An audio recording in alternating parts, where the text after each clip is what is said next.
नमस्कार और साक्षी news network और आप सभी का स्वागत है।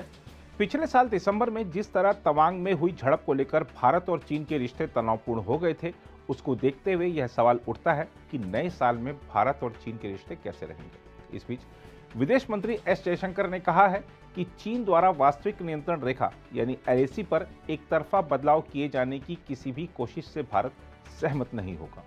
उन्होंने यह भी रेखांकित किया है कि नई दिल्ली के बीजिंग के साथ संबंध सामान्य नहीं है।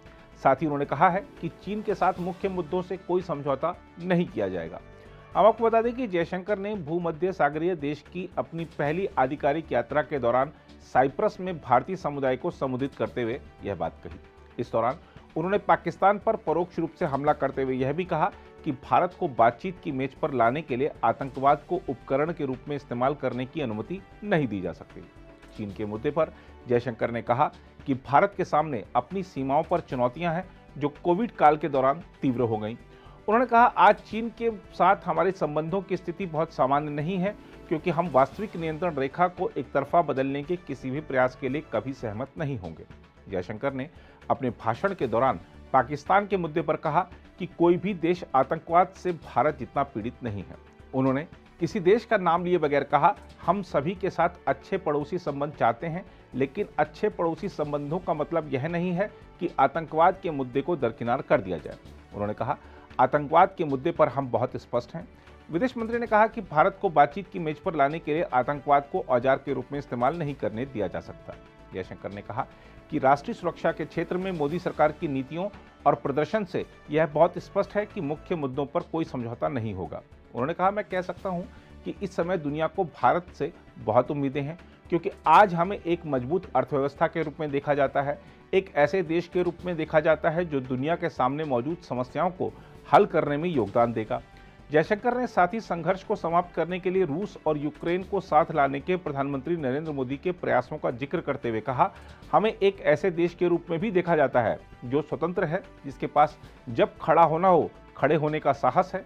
उन्होंने कहा कि हमारे पास मेज के चारों ओर लोगों को लाने के लिए हर किसी से बात करने की क्षमता है। जयशंकर ने कहा, यूक्रेन संघर्ष वास्तव में बहुत गहरी चिंता का विषय है। प्रधानमंत्री नरेंद्र मोदी ने सितंबर में घोषणा की कि हम वास्तव में मानते हैं कि यह अब युद्ध का युग नहीं है क्योंकि आप हिंसा के माध्यम से मतभेदों और मुद्दों को नहीं सुलझा सकते हैं। उन्होंने कहा, शुरू से ही हमारा प्रयास रूस और यूक्रेन से संवाद और कूटनीति पर लौटने का आग्रह करना रहा है।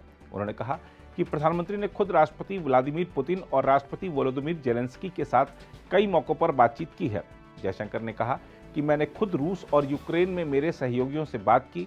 जयशंकर ने कहा, हम जानते हैं कि यह आसानी से हल करने योग्य स्थिति नहीं है, लेकिन यह महत्वपूर्ण है कि जो देश वार्ता में विश्वास करते हैं वे इस संबंध में स्पष्ट रूप से बात करें। उन्होंने कहा कि हम शांति के पक्ष में हैं और दुनिया का एक बड़ा हिस्सा हमारी तरह ही सोचता है। जयशंकर ने कहा कि विदेशों में रहने वाले और 3-4 साल के अंतराल के बाद देश की यात्रा करने वाले भारतीयों को एक बदला हुआ भारत देखने को मिल रहा है। उन्होंने कहा, कोविड एक कठिन अनुभव रहा है। हम न केवल कोविड से निपटे हैं बल्कि एक बेहतर स्वास्थ्य प्रणाली, बेहतर वितरण प्रणाली, बेहतर सामाजिक डिजिटल वितरण के साथ वित्तीय या खाद्य सहायता मुहैया कराते हुए महामारी से बाहर आए हैं। उन्होंने रेखांकित किया, भारत में वह दौर अब बीत चुका है जहां लोगों को अपनी देखभाल खुद करने के लिए छोड़ दिया जाता था। आज विदेशों में रहने वाले लोगों को उस बदलाव की सराहना करनी चाहिए और उसे समझना चाहिए। जयशंकर ने साथ ही कहा कि भारत ने विभिन्न क्षेत्रों में आर्थिक सुधार किए। बड़े सुधारों में बैंकिंग प्रणाली, क्रेडिट नीति में बदलाव, सेवा क्षेत्र को सहयोग, छोटे और मध्यम स्तर के व्यवसाय, श्रम सुधार और शिक्षा सुधार शामिल हैं। जयशंकर ने कहा कि जब से नरेंद्र मोदी सरकार सत्ता में आई है, उसने यह स्पष्ट कर दिया है कि विदेश में रहने वाले भारतीय मातृभूमि के लिए ताकत का एक बड़ा स्रोत रहे हैं। विदेश मंत्री ने कहा कि पिछले 7 या 8 वर्षों में दुनिया में जहां भी भारतीय मुश्किल में थे, भारत सरकार उनकी मदद के लिए पहुंच गई।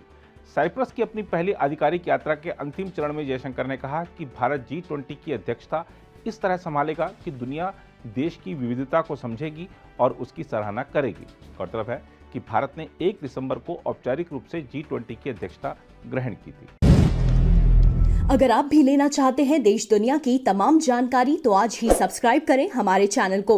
साथ ही नीचे दिए बेल आइकन को जरूर दबाएं ताकि हर अपडेट आप तक पहुंच सके।